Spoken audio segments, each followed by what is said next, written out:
Pronto, nós estamos aqui para uma conversa informal acerca da colaboração que o Brasil e o IPATIMUP têm ao longo desses anos em que o IPATIMUP existe. E tanto eu como o professor Amorim estamos a representar dois grupos dentro do IPATIMUP, o grupo da patologia e o grupo da genética forense, os dois com uma longa tradição acerca de cooperação com grupos brasileiros. E já que eu, de nascença, sou brasileiro, dou-lhe o privilégio de começar a conversa a dizer há quanto tempo e como começou essa colaboração do seu lado da genética com o Brasil.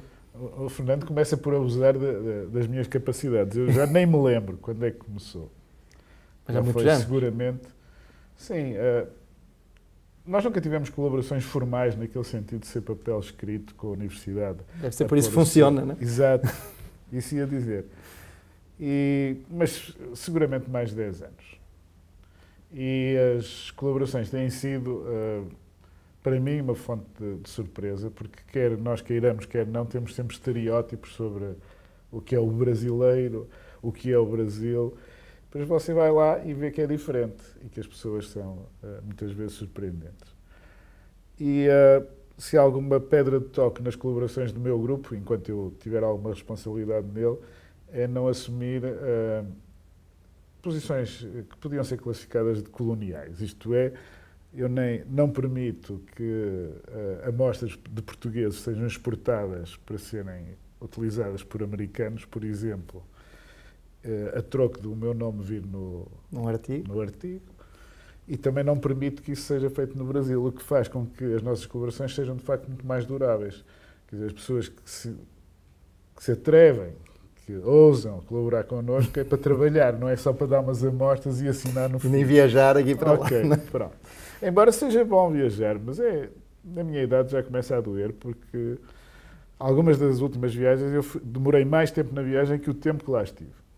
Portanto, cansa. Cansa. Já estive lá por 24 horas também eu. E voltei. E com que regiões do Brasil é que... Lá está ele a abusar da minha memória. Mas do norte, do sul... Olha, vou tentar. Eu sei que tem com Minas Gerais, não é? Com Belo Horizonte, Brasília e Rio, assim e Ribeirão Preto. E São Paulo. Uhum. Pelo menos estas são as que estão... E já agora sentiu, para mim não é novidade, mas para si talvez pudesse ter sido, sentiu diferenças regionais nas pessoas, na maneira de agir, na maneira nos diferentes estados do Brasil? Bom, claro que tive no início, o Brasil hoje está muito diferente do que era há 10 anos atrás. Eu confesso que há 10 anos atrás me custava muito ir ao Brasil porque as questões chamadas de insegurança não eram tão míticas como isso. Havia, de facto, problemas que, no mínimo, tornavam desconfortáveis algumas visitas, porque obrigavam-nos a ficar no hotel, não podíamos sair à noite. Enfim, mesmo em cidades tidas como sossegadas, e isso é uma coisa que eu, não queria usar uma palavra forte, mas é uma coisa que eu, de facto, abomino, porque não consigo contatar com as pessoas, porque contatar com uma cidade obriga a viajar pela cidade à noite e sem guarda-costas. Exatamente. E tanto em Belo Horizonte como no Rio, eu cheguei a ter situações em que tinha sempre um guarda-costas. Lembro que uma das conferências que fui fazer lá no Rio, para magistrados, o número de guarda-costas que estava na sala, na antecâmara da sala, era maior que os guardados. E isto, enfim, perturba muito a vivência com uma cidade. Hoje tenho ido ao Rio com mais frequência e com outra liberdade que não tive nas primeiras. Mas, por exemplo, no trato com as pessoas que você colaborava, por exemplo, achou a diferença entre o carioca e o mineiro, por exemplo? Voltando a isso, eu não queria insistir muito nisso, que daqui a pouco vou-lhe perguntar entre o Porto e Lisboa, já sabe. Não, são muito diferentes. Há aquela famosa anedota que é o paraíso e o inferno no Brasil, e que glosa a história da organização de um versus a animação do outro, etc. De facto, as colaborações com a UERJ, com a Universidade do Rio de Janeiro, são muito mais alegres e e muito menos organizadas que as feitas quer com Belo Horizonte, quer com Ribeirão Preto. Isso é verdade. As pessoas em si, quando estão no seu tecido universitário, não são assim diferentes. O que faz a diferença é a forma de estar de cada região é de facto diferente. Mas também o clima é diferente. Enfim. É difícil a gente perceber como é que apetece ir trabalhar no Rio de Janeiro. Na maior parte do ano, com o mar ali, não é fácil. É porque o que eu percebo, o Brasil é muito diferente, não é? E quando eu vim para cá, que já fazem mais de 20 anos, sempre a ideia do Brasil é a ideia do Norte, Nordeste, Rio de Janeiro, praia... Quando o português vai de turista. Exatamente, não é? Porque quando eu conto que na minha cidade neva no inverno, todo mundo ficou surpreendido como é que neva numa cidade no Brasil, não é? E realmente há uma ideia pré-moldada que só quando se conhece... É que provavelmente também existe do outro lado relativamente obviamente, aos portugueses. Mas a minha ideia força é que o Brasil é um país demasiado grande. Eu nunca fui de turista no Brasil porque eu sou um sujeito muito limitado e gosto muito de fazer férias num sítio que esgote, quer dizer, que não me dê pena sair porque mais ou menos vi. Portanto, gosto muito de passar férias em ilhas e pequenas. Porque o Brasil não, é uma frustração. Você vai lá e fica sempre 1000 vezes mais por ver do que você viu, não é? Então, não consigo passar férias num país tão grande. Mas talvez um dia... Pode ir numa ilha, lá, Fernando de Noronha? Um dos projetos que temos é de estudar a genética mais ou menos forense da biodiversidade da Ilha Grande, na Baía de... não sei se chama... Angra dos Reis. Sim, sim. Que é um projeto da UERJ e pode ser muito engraçado. E lá está, aí é uma ilha e essa vê-se com facilidade. Chama-se grande, mas é uma ilha muito pequena. Mas eu adoro cidades, sou incapaz de passar muito tempo sem... Por exemplo, do nosso lado, isto não aconteceu, felizmente, porque as nossas colaborações também foram diretas, como a sua, foram diretas entre... inicialmente pessoais, depois dos grupos e depois passou institucional. Não foi nunca aquela coisa do ministro que assinou e o outro ministro assinou e depois aquilo ficou no gaveta e nunca mais se desenvolveu. E acho que por essa razão de ser pessoal, por exemplo, do nosso lado, e aí a minha pergunta, se sentiu que essas colaborações foram realmente produtivas, não foram apenas de laços de amizade, ou que também são uma parte da vida que também é boa, mas foram produtivas no sentido de avançar a investigação, de ter gerado papers, teses, etc.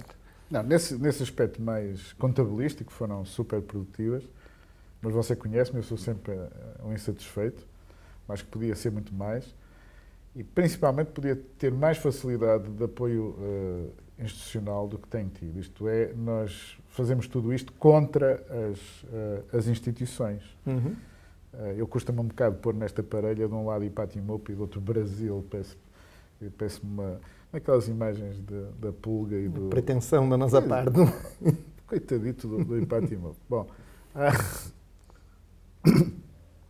mas a questão fundamental é que eu acho que não serve de nada esta colaboração se tiver amizade, tanto melhor, mas se não der formação, num sentido muito lato do termo, se não der uma educação, se não for um transporte de culturas entre os intervenientes. E isso, felizmente, tem corrido.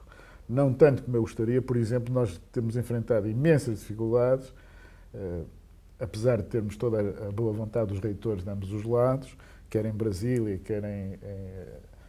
quer aqui no Porto, quer na UERJ, em concretizar programas que articulem, por exemplo, mestrados ou doutoramentos. Depois aquilo começa a ser difícil, você tem muitos papéis e falta isto e falta aquilo. E nunca conseguimos fazer, por exemplo, um grau conjunto entre as duas universidades. Sim. Nem creditar formação de um lado para o outro. Isso também acontece do nosso lado. É uma coisa irritante, não é? Porque nós ainda por cima já temos provas dadas. Se calhar, se nos candidatássemos sem qualquer experiência, ganharíamos, não sei. Então, nós temos experiência, por exemplo, nós recebemos em torno de 3 a 5 médicos em treino de especialidade, que se chama residência no Brasil ou internato aqui em Portugal, para fazer um treino de anatomia patológica. 3 a 5 por ano, ou seja, recebemos gente do Brasil todo durante também há muitos anos, cerca de 10 anos. Várias pessoas que fizeram o que a gente chama no Brasil de doutorado de sanduíche, ou seja, inscrito lá, vem cá fazer a parte do laboratório, volta para defender a tese lá. Isso já chamou a atenção da CAPES, do CNPq, da FCT, ou seja, das agências financiadoras. Eles vêm cá, já nos visitaram, o presidente do CNPq já visitou, o presidente da CAPES. Toda vez a reitoria da universidade diz, olha, o presidente da CAPES vem ao Porto, quer visitar o IPATIMUP. E lá nós fazemos aquele nosso número, com nossos slides, etc. E, olha, vamos fazer um programa para acreditar isto, para tornar isso institucional. E até hoje, nada. Isso dói muito, porque você sente que as instituições ganham, se tornam um fim em si próprias, quer dizer, esquecem-se de que estão lá para servir uma determinada missão e depois auto-justificam-se em vez de servirem quem de facto deviam servir, que são os cidadãos que estão envolvidos nestas parcerias de facto. E aquilo era só dar um apoiozinho. E facilitar, não é? Não acha que... Não é só facilitar, em alguns casos eu diria que são prejudiciais no sentido radical do termo, porque dificultam a mobilidade dos cidadãos. Por exemplo, o que é que aproveita vir cá, não sei no seu caso, não sei, mas na maioria dos meus casos, eles não conseguem, mesmo vindo cá frequentar uma disciplina de um programa doutoral... Sim, depois não consegue revalidar os créditos. Seja reconhecido lá. Isso são coisas que são tão fáceis de fazer com um pouco de... Sim. Olha, Fernando, do meu lado o Brasil sempre teve aquela coisa exótica. Eu trabalho em genética populacional com aplicação forense, como você disse, e isso tem uma raiz antiga naquela veneranda antropologia, que era uma ciência que só gostava de estudar os povos de fora. Ninguém fazia o estudo da própria população. Eu fui talvez o primeiro geneticista português que começou a estudar a população portuguesa. Mas para a maioria dos meus colegas o que é fascinante é eles estudar uns exóticos, de preferência no Amazonas ou em África ou algo assim. E, portanto, eu tenho que assumir que algum do pretexto para as minhas colaborações teve esse lado, mas invocado do lado do Brasil. Eu nunca procurei a cooperação nessa base. E, portanto, posso lhe dizer, por exemplo, que neste momento temos muito mais dificuldades na aprovação ética dos projetos no Brasil do que cá. As restrições são incríveis. E muito mais se forem as populações que são chamadas indígenas. Essas então são... Bom, então, isto para lhe dizer que o pretexto da nossa colaboração com o Brasil foi assim, meio romântico. E tenho a certeza que do seu lado não foi assim. Não. Portanto, isso é para explicar que os dois países podem colaborar de maneiras distintas. Claro. Exatamente. Conte-me lá, porque eu não sei também. Sim. Eu já o apanhei no IPATIMUP sem... Sim, o interesse de colaboração veio exatamente da participação, primeiro do professor Sobrinho e depois outros de nós, no Brasil, principalmente em encontros científicos, em congressos da nossa especialidade, que é de patologia, e de repente se tornou interessante para os patologistas brasileiros saberem que havia um grupo de patologistas que também falava português, o que às vezes é uma dificuldade para enviar, principalmente no passado, hoje já não é tanto, mas no passado havia uma certa dificuldade de enviar gente para fora para ser treinado em alguma especialidade numa língua estrangeira. Mas nós falamos estrangeiro? Um bocadinho. Português da Europa, se você falar depressa português da Europa... Ninguém... Não. E nós temos... Portanto, é uma ilusão. Não é uma ilusão. Com uma semana aqui já se percebe. Já se percebe. Você talvez. E